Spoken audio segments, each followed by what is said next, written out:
I have never. I don't even know where to begin. Why? I don't understand. 9 months.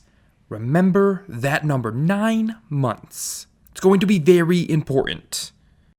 So I just did a Do You Remember on the first Force Unleashed like 2 weeks ago, so I've got that game fresh in my mind. That was when Star Wars games told cool stories and were made by companies that didn't act like movie villains. That game is awesome. It gives you an insane amount of Force powers, a great selection of boss fights, and a story that doesn't make you want to recreate this Ren and Stimpy episode. I knew I was going to do one on the Force Unleashed 2, I just wasn't prepared. The first game's demo was downloaded over 2 million times.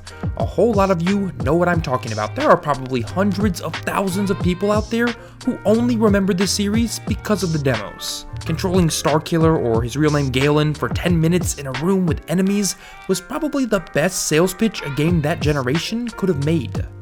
Playing those demos made you feel like a god. Starkiller was literally so ridiculous in these games that when Disney acquired Star Wars, they tried to keep him in canon, but literally couldn't because he was too powerful. So, all these years later, I sat down to replay through The Force Unleashed 2, to see how the game held up, to see if it was worth my time or money today. This game cost $60 when it came out. I just want you all to remember that as well as we get started. This was a full price game. I cannot stress that enough. Today we're going to take a deep dive into Star Wars The Force Unleashed 2. We're going to look at everything, gameplay, level design, characters, story, and we're going to kind of do it in that order. First, we're going to talk about everything the gameplay entails, and then we're going to get to story. I'll have the timestamps in the pinned comment down below, or maybe in the description, so check that out if you want to skip ahead just to story or just see the gameplay portion. But first, I think it's really important we get to context. I want to explain that 9 months comment. I want to explain how unusual the development of this game was, so that way you can kind of understand how so much went wrong so fast. So to get started, let's look at some of that context.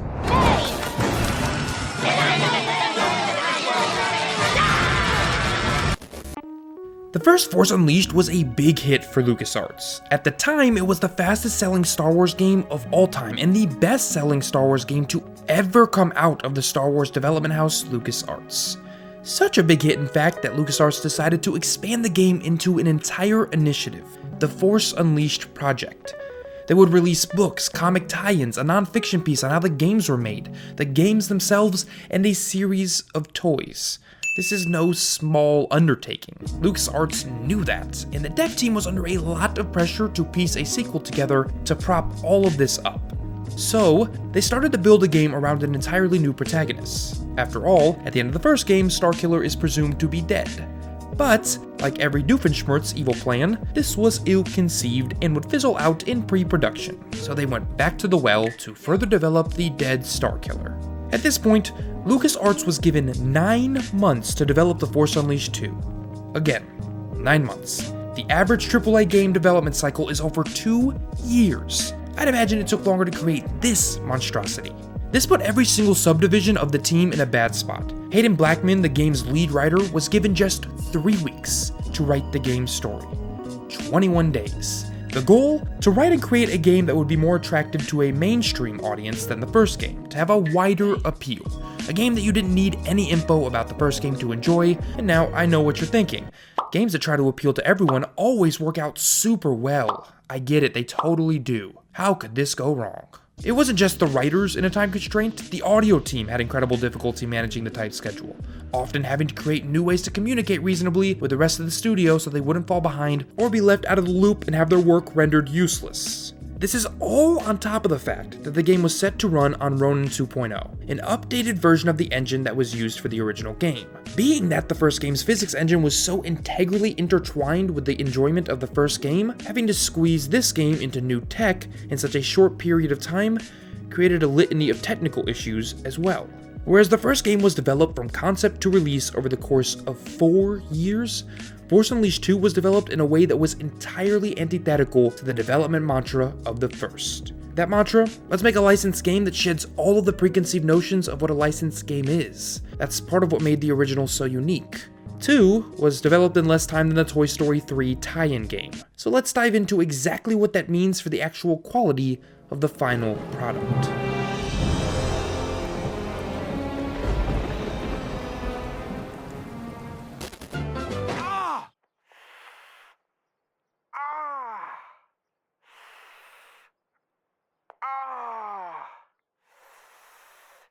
You start The Force Unleashed 2 with a very good looking pre-rendered cutscene. I mean, to start off great, these cutscenes in this game are beautiful.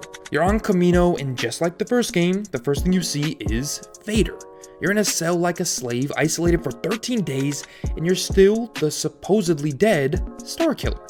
Until Vader tells you you're a clone that's been trained through memory flashes, and boom, tutorial. Whereas the first game's tutorial was an awesome sequence on Kashyyyk, where the game put you in control of Vader and just kind of told you to have at it on some Wookiees, this is your super traditional, super uninspired romp through some on-screen commands in a gray, lifeless room. To proceed, you follow the commands until you enter the enemy that looks like Juno. You remember her from the first game? Oh, no? Well, the game doesn't care. It's literally never going to explain to you who she is, so yay. And after hitting the fake Juno enough times, the brief tutorial ends and you fly out of the room after busting through the wall like, oh no, oh no, oh no, oh no, oh yeah. Again, I know, I love that clip, and you're greeted with this. See that number in the top left of the screen? That's a counter. We're going to keep track of how many times the exact same sequence appears throughout the game. Not just this one, but there will be counters for others too. Let that be the groundwork for the rest of this experience. Here, you're flying lifelessly down to the ground as the game gives you as little control as possible, asking you to mash force push until the sequence is over. It's incredibly cool looking, but lacks any and all gameplay intrigue. This is going to be a reoccurring game design issue here, but I'll wait a bit before diving into that. Once you hit the ground, you really begin to see how good the game looks. This Ronin engine has clearly been upgraded. Even today, the aesthetic and beauty of this game hold up. But at launch, this game was a jaw-dropper. The lighting in the rain-soaked puddles, the water effects, the draw distances, all spectacular. Then you gotta play it. Kamino starts you with nearly all of your force powers. You are incredibly powerful from the jump. Force lightning, force grip, push, all at your disposal. In the first level alone, you are throwing TIE fighters around like it's nothing. That's right. There's that counter again. But your first trip to Kamino is the most uninspired level design I have ever seen in a game. Genuinely. You literally are placed in small cages, over and over, fighting a wave of enemies until the next cage opens, fighting that wave until the next one opens, and so on.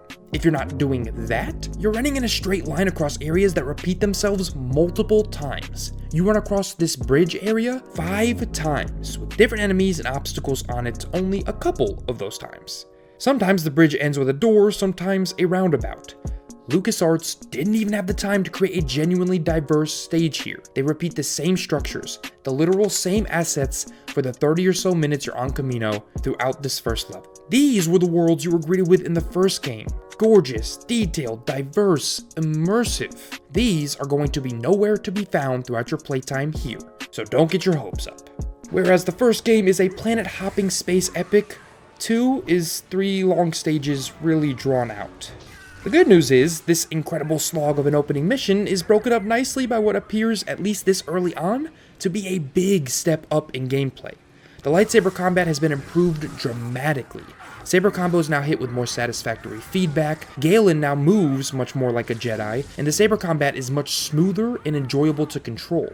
As you learn how to combine force moves into your arsenal in this first stage, you realize that there's a relatively deep combo system at work here. Being able to toss in a lightning strike and finish with a repulse blast makes your saber combos feel like the lightsaber wielder you've always wanted to be is finally in your hands. Better still, Force Push and Lightning now feel much more powerful and significantly more fun to use. Force gripping an enemy, electrocuting them, and tossing them as a lightning grenade is an amazing experience the first couple times. And with Galen moving at a much quicker clip this time around, it all combines to create a much more pleasing game feel. I know game feel is a buzz phrase at this point, but it's the only adequate way to describe the improvements in their totality. But it's pretty much from here where things go downhill. Kamino also teaches you about the new addition of grappling. One will put your enemy on the ground and the other grapple into the air for an air combo.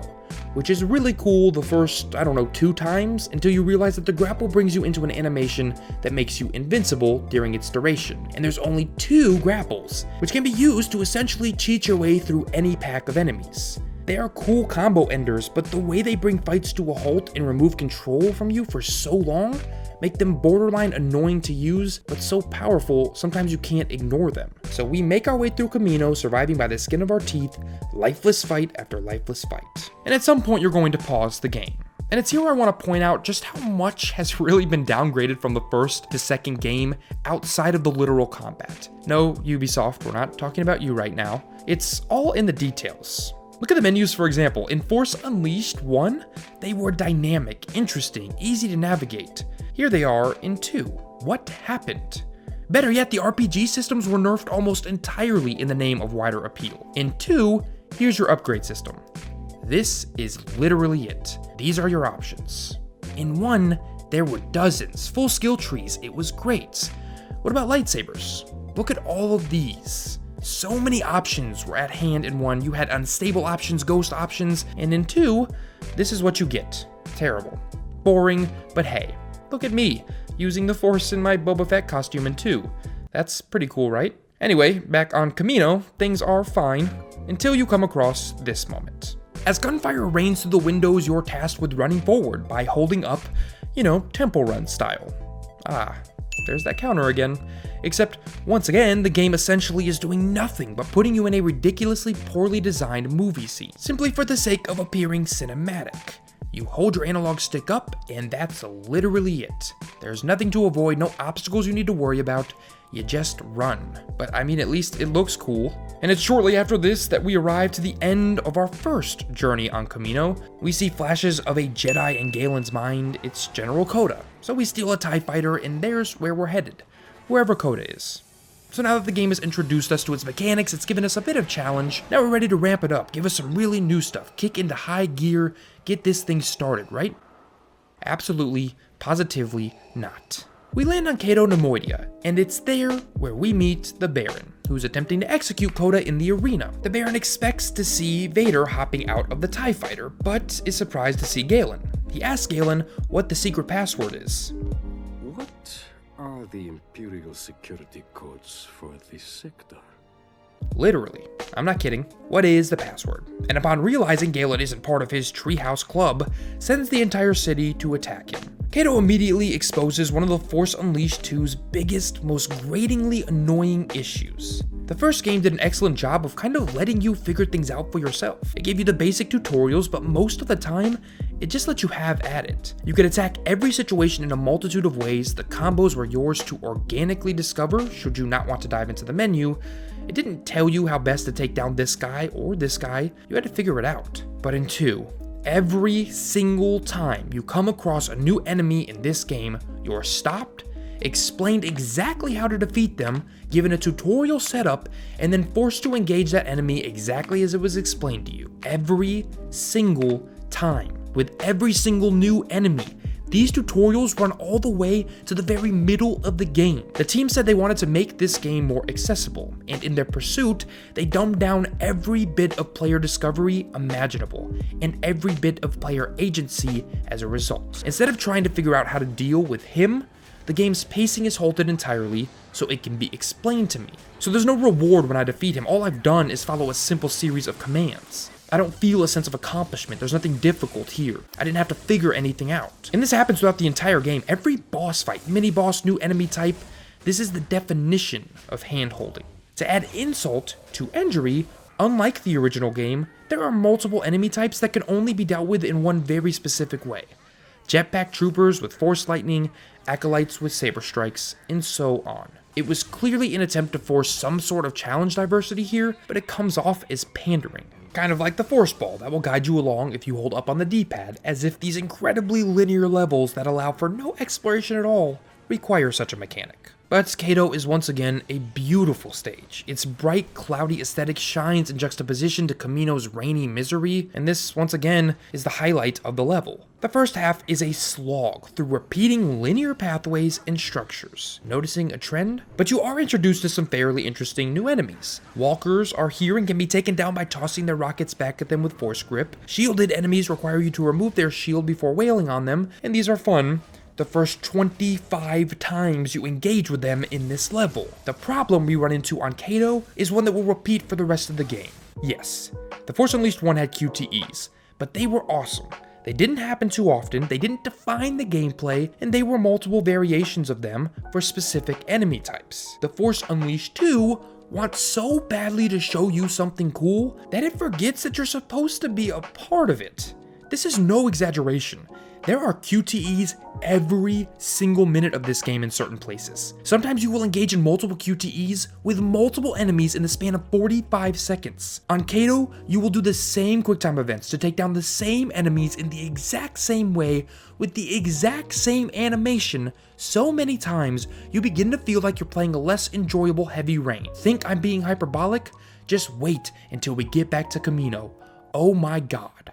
This once again was likely a reality of the time and resource constraint. Without enough time to create sufficient enemy variety, multiple animations, and good level design, the team used large QTE enemies as a crutch to make you feel like you were constantly doing something cool, even if it was a repeating series of the same things. I do want to point out too that this was a self-inflicted wound. This time constraint was something that LucasArts put on themselves. For all accounts that I've discovered in my research, there was no reason other than money for this constraint to be placed on the game. And thus, we have things like a million QTEs, which is a shame because Kato, when it's just focused on your typical ground troopers, is a blast. Again, the underlying combat here is awesome. Flinging enemies off of platforms with force push, tossing lightning balls into crowds. The base gameplay shines, it's superb on Kato. All of this for about 15 minutes. The QTEs, the jetpack troopers, you come across another temple run sequence that is cooler looking than the first and even less fun to play. No, I'm really not kidding.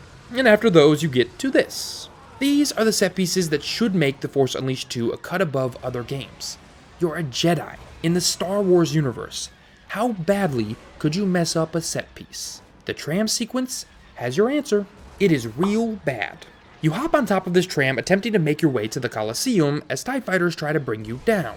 You use force grip to grab the TIE fighters, again, and throw them into each other. This was a mechanic used in the first game very sparingly for huge moments. It sucked there and was one of the worst sequences gameplay-wise in that game, coupled with one of its best cinematic sequences. The same exact mistake is made here, nothing was learned. Grabbing the TIE fighters is an exercise in luck and patience. But it also trivializes such an awesome act. You're a powerful force user ripping spacecrafts out of the sky, and yet this sequence makes it feel like you're plucking paper airplanes off of a table. Which should be awesome, feels everything but. And then you get to this monstrosity, the second phase. On higher difficulties, this will make you reopen a blockbuster to return the game.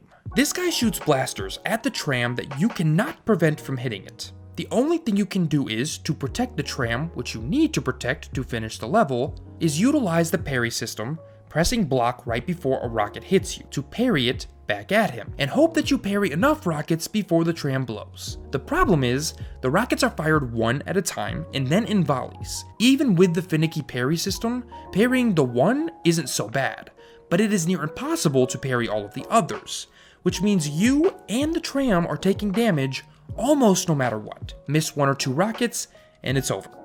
It's frustrating, it's unfun, it's essentially a QTE, given that you don't actually really have to move at all, just time the block press. It feels like I'm banging on my Star Wars life alert button hoping someone saves me. After this sequence, you get a cutscene, some of which, by the way, lag and stutter constantly thanks to the game not having enough time to be polished, and once you're past the cutscene, it's back onto Coda, but this time, you get to the coolest locale in the game. A casino. For once there's something interesting going on here. It's a level with a bit of verticality, multiple floors, decent sound design. It's the first bit of creativity we see in that regard. But it's also here where you'll probably notice something troubling about the game. There is no challenge that doesn't tie directly into bad game design. The casino throws a lot of enemies at you. It places them above you, behind you, in front of you, but you're never in any real danger. The game kind of tries. It smartly deploys the Doom technique for health, just like in the first game, encouraging player aggression by providing health for each kill, but here you'll rarely need it. This is especially true because, once again, accessibility reigned king and led to the creation of the Force Fury mechanic. Every kill builds this meter. Fill it up, which happens often enough, press down both analog sticks and you turn into an absolute force of nature, taking down walkers and mini-bosses with ease. It is fun for the first couple of times, but it also trivializes every single challenge in the game that might even possibly have a chance to stump you, even when it does try to get a leg up on the player. It being the game, this mechanic turns any encounter into a blood parade that you're in control of. And so you'll probably zoom right through the casino section. It doesn't toss anything new at you, but it's a fun, albeit short trip through something you don't normally see in Star Wars. I don't think I've ever wanted so badly to go to interplanetary Las Vegas.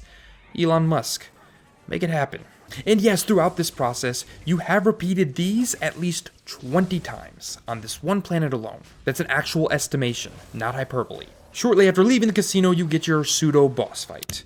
In the first game, boss fights were amazing. You were going head to head with Jedi and Sith. You had all your powers at your disposal, and you had to develop a strategy, counters. It was an extension and test of all the mechanics you had learned. It didn't remove you from the gameplay that made the game so great. It was just an extension of it, as a boss fight should be. Now look at this nonsense. I am in literally no danger. You stand behind these cover walls, safe and sound, while the Baron, who is in this ship, fires blasters at you. Once he stops firing, after you've stood there for a sufficient amount of time, you do a saber throw QuickTime event, you deflect some rockets again, still in no danger, do another QuickTime event, rinse and repeat until it's down. It looks and sounds just as fun as it is. You'd have a harder time finding someone who hates Jar Jar than completing this fight. It isn't even cool to look at, it looks ridiculous. It is a failure of a boss in every way. And even if you call it a set piece, it doesn't fail any less. From a design perspective, it takes you out of the gameplay loop that's actually enjoyable, repeatedly removes all control from you, and is defined by a lack of difficulty and repetition. But thankfully, it leads into the second coolest moment of the game, the Gorog fight. Once you make it into the Colosseum, to finally free Coda, the Gorog stands in your way. He is incredibly well detailed, menacing, and within the context of the Colosseum setting, is one of the highlights of the game. The Gorog fight from a mechanical perspective, at least its first stage, almost lives up to its cinematic appeal. Well, first you have to hack at him for 3 minutes before the game actually lets you hurt him, because once again it has to spell out how the fight works for you, because you're too dumb to figure it out. But once it starts, the appeal is there. You need to force lightning and attack the shackles on his hands. He operates kind of like your traditional 2D platformer boss. He alternates between two attacks, a sweeping strike that you need to double jump and dash over, like the Master Hand fight from Smash Bros. 64, and a typical smash motion that leaves his hand open for attack, and actually now that I think about it, this is exactly like the Master Hand fight. And this first stage is pretty fun. It's not hard, but eventually you make your way to 2 QTEs that shackle his hands back up, at which point, because LucasArts had better things to do apparently, he becomes unshackled and you have to repeat the exact same process over again. After doing the exact same thing a second time, he becomes freed altogether, at which point the game continues to impress in terms of spectacle. He climbs up the walls of the Colosseum as you're forced to bait him into smashing support beams. The game also throws a bunch of enemies at you during this sequence, but it only does so to prevent you from dying. The Gorog usually kills them while trying to kill you, and they're only there for you to siphon health out of. Smart game design to keep you alive throughout the sequence. A sequence that sees you climbing to the very top of the arena as the Gorog gives chase, and then... oh god, no. Once again, we are falling out of the sky in next to no danger at all, for no reason at all, except that every once in a while we get to hit the Gorog in the face. This lasts for minutes. This is how this awesome boss fight ends, in a repeated gameplay sequence that we've already seen play out right at the start of the game, and trust me, we will see again. We'll see it again because the game will continue to recycle ideas just like this. Once you've completed it, we get the most hilarious sequence of this entire game. And maybe my favorite part. You hop in your ship and you fly to Dagobah, because that's where the Force takes you, and you land. You get off the ship and gain control of Starkiller. It's the most unique environment the game has given you yet. It's dark, smoky, wooded. You run forward down a path, and that's it. The Dagobah level's over. I'm not kidding. You gain control of Starkiller on Dagobah. You walk forward using the analog stick. You hit a 10-minute cutscene with Yoda, who tells you to go into the cave where you see the other clones screaming for help and Juno being shot, at which point, Galen makes it his mission to find Juno. And the cutscene ends and you're on the starship Salvation. Why? Why give us control at all on Dagobah? Why tease a level that doesn't exist? It's the most ridiculous sequence I've ever seen in any game I have ever played. The only answer I can postulate is that there was supposed to be a level here. They would not design the environment for no reason at all. That's expensive and time consuming. But they couldn't finish it in time, wanted to get the game out, so they scrapped the level and the entire environment and gave us this instead, where we exist on Dagobah for literally 20 seconds. Believe it or not, this begins the last unique level in the game. That's right, you start on Kamino, go to Cato, then Salvation, and that's it before, spoiler alert, returning to Kamino. The level on the Salvation was so close to being amazing that it actually saddens me. The Salvation was meant to be an Imperial ship overrun with a mechanical infestation. It was meant to play as a horror section. Fails on every level. The sound design had the potential to be cool. The music is creepy. There are rebels screaming for help, except the game's sound engine glitches out constantly, meaning it almost rarely ever works as intended. So you actually get these humorous sound glitches instead of anything terrifying. The environment of Salvation itself is serviceable. Imagine the ship from Dead Space, except way less creepy and with rooms and hallways that repeat themselves so many times they all blend together. So the level tries to amp the horror up by throwing two new types of enemies at you. The first are these droid spiders. They're creepy, but more importantly, they are so frustratingly annoying that it makes the entire level feel like a chore. The game finally gives you Repulse to deal with them. The problem is, they all too often will jump on you, forcing you into a QTE every 4 to 5 seconds. Meaning if you don't get the Repulse off in time, you're dealing with a real-life nightmare. Instead of making the game scarier by having these guys crawl slowly out of all corners of the ship and challenge you, so that you're scared for your life, you know, the key to good horror, they're just a minor annoyance that comes and goes as quickly as the neighborhood waking Netflix startup sound. The second new enemy type, however, is actually quite interesting. They steal the design, no surprise there, from Maris Brood in the original game, vanishing and reappearing at will. In fact, her entire boss fight's mechanics are replaced and put here. Force lightning will entirely incapacitate them, but it's actually fun. Having them surprise you every few minutes keeps you on your toes for parts of this level. But the rest of it is the absolute most uninspired sequence of the game. It teases a Boba Fett fight or chase using the return of Proxy, but then you never see him at all the rest of the game, telling me again that there was a sequence likely cut for time, and the rest of the level shows just how mechanically and creatively bankrupt this game is. Half of the level you'll either be fighting these QTE Bionicles, come on, tell me that's not a Bionicle, and then the other half you'll spend platforming. These forced platforming sections grind the game's already dismal pace to a screeching halt. They are imprecise, they are boring, they are frustrating. The designers apparently knew this, as falling to your death puts you back at the last jump, alleviating some of the pain, but man are these sections a slog. If you have to revive your player in a platforming section without punishment, maybe you shouldn't have it in your game. Maybe it's not good or precise enough to exist. If you have to give the player a handicap, maybe your game mechanics need some work, or at the very least, the level design. Some of these platforming sequences see you doing puzzles a third grader could solve, others see you standing still waiting for machines that operate on a timer to stop running, and about 45 times you'll have to stop these fans with the Force. It is rough. The boss fight here midway through Salvation is even tougher. Remember the Bionicle? Now, it's one of the big expensive ones your mom wouldn't buy you. This fight reinforces the most obnoxious mechanic of the level, picking up batteries off the ground, putting them 2 feet away into a door, and shocking them. To take this guy's shield down, that's exactly what you have to do, while being attacked from all sides. It is a mind-numbing activity that only has its place here because they couldn't be bothered to design more than literally one attack for the boss. He stomps. That's it. Once you shocked enough batteries, he goes down and you can wail on him with your lightsaber and force lightning until you hit a QTE, at which point you get to control him. He's called a Terror Walker, so you're probably thinking this is going to be awesome. Well, let me teach you a thing or two about disappointment. You have one attack.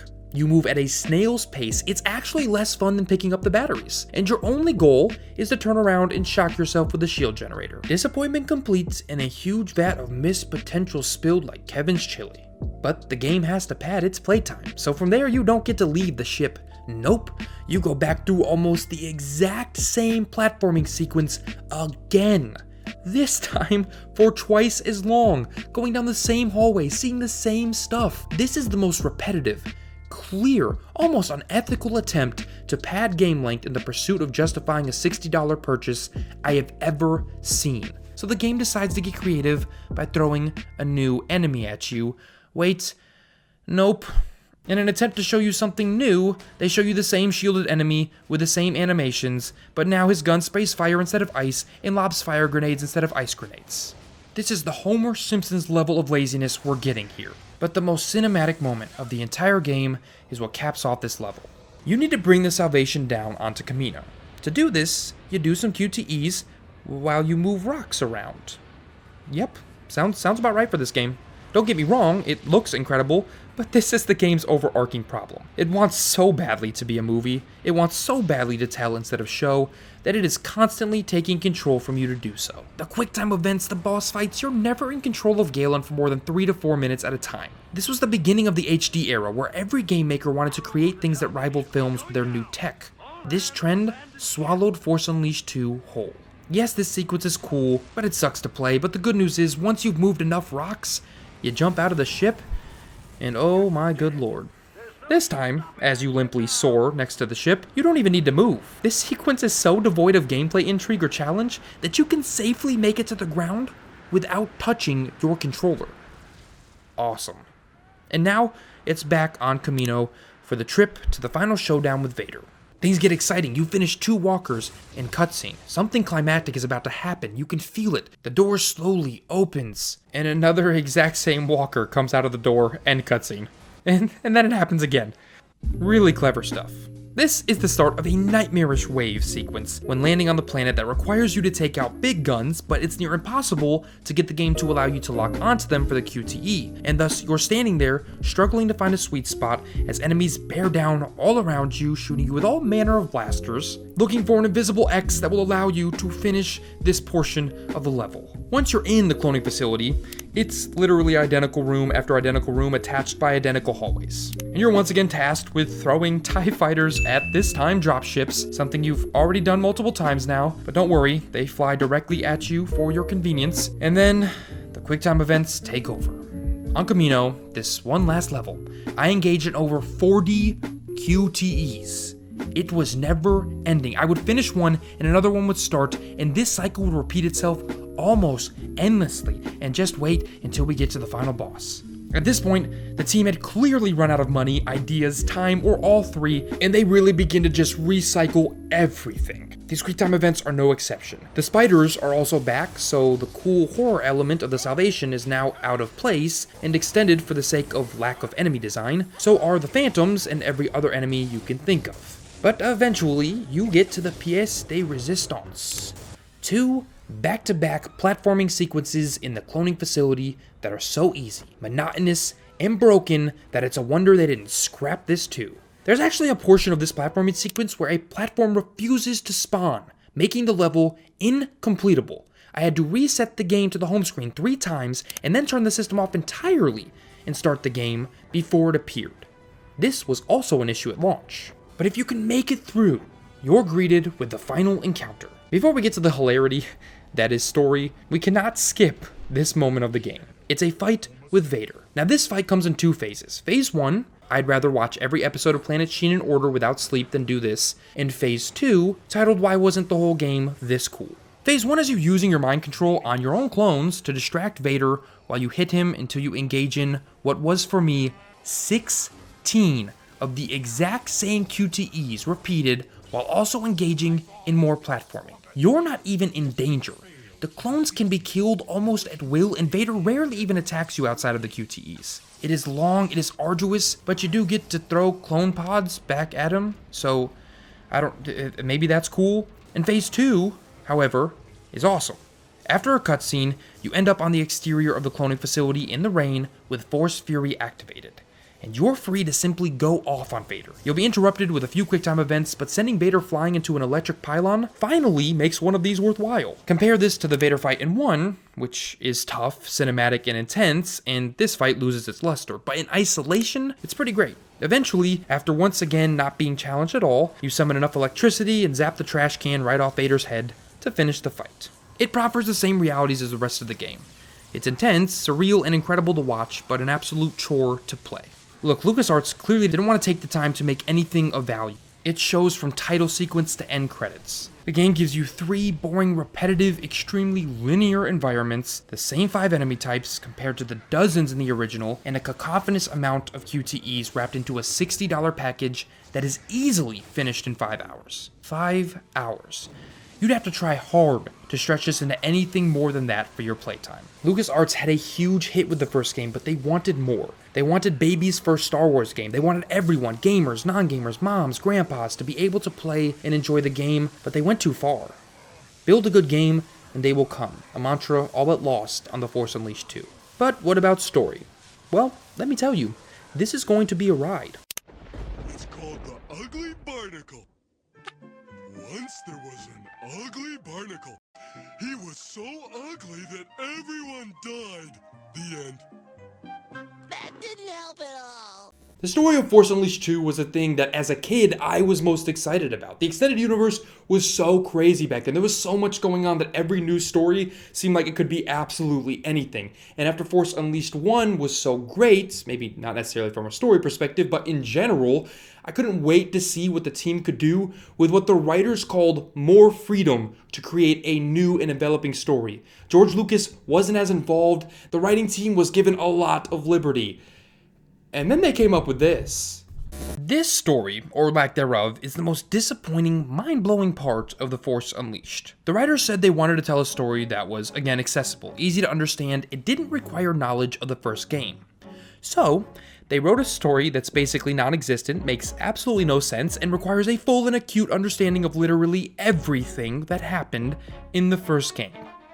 Nailed it. The game starts with Vader convincing you, Galen, Starkiller, that you're a clone, and the real Galen was killed at the end of 1. You don't want to believe this. Vader senses your confusion, but after a vision of Vader killing you flashes through your mind, you escape to find yourself and Coda.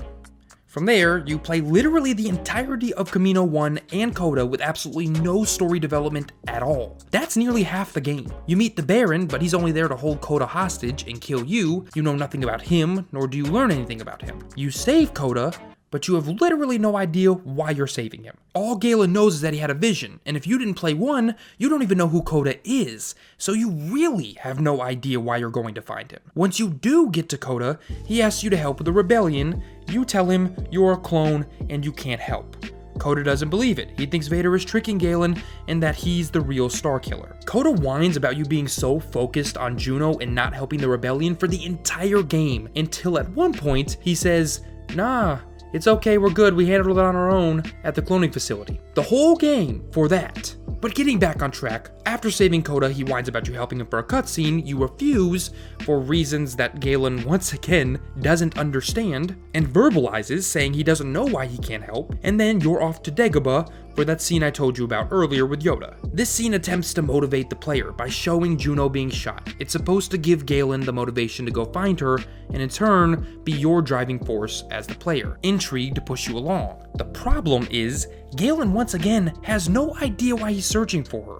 Yoda tells him to, he has visions of her, so he feels he must. Well, Yoda tells him to follow whatever he sees in the cave. If you haven't played the first game, you don't know that he loved Juno before his quote-unquote death, and thus the entire focus of the game is completely lost on you. If you have played the game, then you have a story about a dude who will let a whole army fall to find a girl he barely remembers. And in the process of all of this, there was absolutely no intrigue, character development, nothing. There are no characters. Coda is only in the game to whine about Galen not helping, Galen has no personality, believes he's a clone, and the only other character in the game is Vader, who you see only a few times. You do get some throwbacks. On Salvation, you see Proxy, who you also won't remember or understand without knowledge of the first game, who shows you that Boba has been there, but again, that's a red herring as you never actually encounter him, so more intrigue that's totally lost. It's a story that's purposeless. It leads you on a wild goose chase while giving you no information as to why you're doing what you're doing. Instead of being a driving force, it's a mess of literal confusion. But the best part is the way it wraps up. Vader has created an entire clone army of Galen on Kamino. When you make it back to Kamino to confront him, the game's story entirely unravels. The driving question of the narrative is whether or not you are the real Galen or a clone. Vader spends the entirety of Kamino attempting to convince you you are a clone, but he also has Juno hostage. Vader feels like this is what will allow him to regain control over Galen. Why does he want so badly to regain control over Galen if he has all of these clones? Well, that's a question that's not really answered at all. It acts as a giant plot hole, given that Vader can't possibly believe he can't best Galen easily. Otherwise, why would he clone hundreds of them? In the middle of that final fight, there's a cutscene, where he threatens Galen, informing him that if he doesn't submit, he will kill Juno, who he has right there. So, Galen does so. He drops his saber and kneels. And then Juno grabs the saber, Vader throws her to her death, and as a result, Galen flips out and goes full Super Saiyan. I'm talking the yell and everything. When the fight ends, you have an arbitrary choice: light side or dark side. The choice is kind of ridiculous, given you spend the whole game inadvertently assisting the rebels, and it only changes the cutscene. The light side is really the only reasonable choice anybody would make. This type of pseudo-player agency is wholly out of place in this entirely linear game. It's a result of the player choice and branching story trend of the late 2000s. Choose the dark side and you see Galen being killed by another clone, and Vader living on, realizing he had indeed perfected the cloning process, which undermines Vader's hunt for Galen entirely. He could have just sent the clones after him in the first place. A clone is what ends up killing Galen to begin with. But let's operate under the light side ending. From here, Vader is defeated, Proxy informs you Juno is dead, except somehow Proxy misreads her vitals, and she comes back to life to kiss Galen seconds later. Vader, on the other hand, is placed in restraints and loaded into a cruiser like a common criminal, because apparently, the Chosen One is just as easy to deal with as a traffic stop on cops. A cutscene then hits where you see Galen talk to Vader, explaining that he doesn't care if he's a clone, and that he's no longer going to be controlled by Vader, to which he says, "As long as she lives, I will always control you."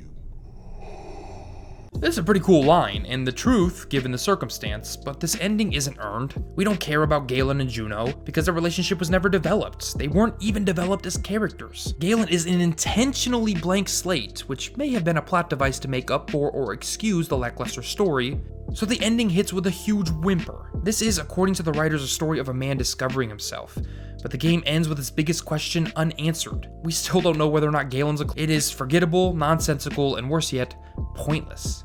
It's a shame too, because it might have been setting something up for 3, which was supposed to be a open world-like game where Starkiller and Vader would team up to take on Emperor Palpatine, but obviously that will never come to fruition as the series was canceled and the game canceled as well when LucasArts and the entirety of Star Wars was bought by Disney. What I want to do more than anything is apologize to my parents for forcing them to buy this game at full price. I'm sorry, I was wrong. I want to make it clear, there are a lot of people out there who like The Force Unleashed 2, and there's absolutely nothing wrong with that. But there's almost no denying that The Force Unleashed 2 is so unbelievably underwhelming, disappointing, and most importantly, and I cannot stress this enough, not nearly enough game to justify any human being paying $50 or $60 for it. I don't think I've ever seen a game package this little onto a disc and try to sell it as a full-blown release. If I can, without even attempting to do so, finish your game in 4.5 hours, it better change gaming or be $20. Otherwise, you're taking me for a bigger ride than the jellyfish took SpongeBob for. That price point makes this game insulting. It makes it feel cheap. It makes it feel like a massive cash grab. It's a shame too, because for as great as The Force Unleashed 1 was, and it was great, it needed better lightsaber combat, more polish, and a bit more advanced tech to truly shine. And this game took most of that, did it, and then threw it all away in an effort to get this disappointment in a box out. This should have been the best single-player Star Wars game ever created. It's kind of sad. This was a generation where some game studios lost the identity of what it meant to be a game. They wanted so badly to use the new HD tech and systems to create a film that they forgot what game makers today have quickly figured out. Games are at their best when you're in control, and they give you everything you need to keep you immersed in its world. I'm sorry, Starkiller. You deserved better. Rest in peace, Galen. Well, guys, that is it for today's doc, and as always, the start of a dialogue. What do you think of The Force Unleashed? What do you think of The Force Unleashed 2? Have you played any of these games? And I think, most importantly, would you want to see EA somehow revive the Force Unleashed name and IP? Would you want to see a Force Unleashed 3? Would you want to see the open world Force Unleashed that was talked about by LucasArts? The one where they team up Galen and Vader to take on Emperor Palpatine? Is that something you'd be interested in? Let me know the answers to any of those questions down in the comments below. Let's have a real conversation. As always, if you enjoyed this video, hit that like button. If you are not yet a member of this team, press subscribe. I put out gaming analysis and examinations, sometimes long form, sometimes short form, multiple times a week, usually if I can. So hit subscribe so you don't miss any of that. A couple quick things. I will be doing Lego Star Wars. I don't know how long it'll take. I don't know if other videos will come before it, but I do want to do a Do You Remember on Lego Star Wars. So look out for that at some point. As always, I do want to give a quick shout out to Super Butter Buns, who inspired the idea for this series. She has like 3 to 4 minute videos on her channel that are kind of Do You Remember things that were really cool, and it inspired the title of the series. So shout out to her. And as always, guys, if you did enjoy this video, I'm sorry I put up more and more each and every week. Maybe you'll catch one of those. Maybe you'll enjoy that. But if not, thank you for giving me and this channel a shot. And until next time, guys, I'm out.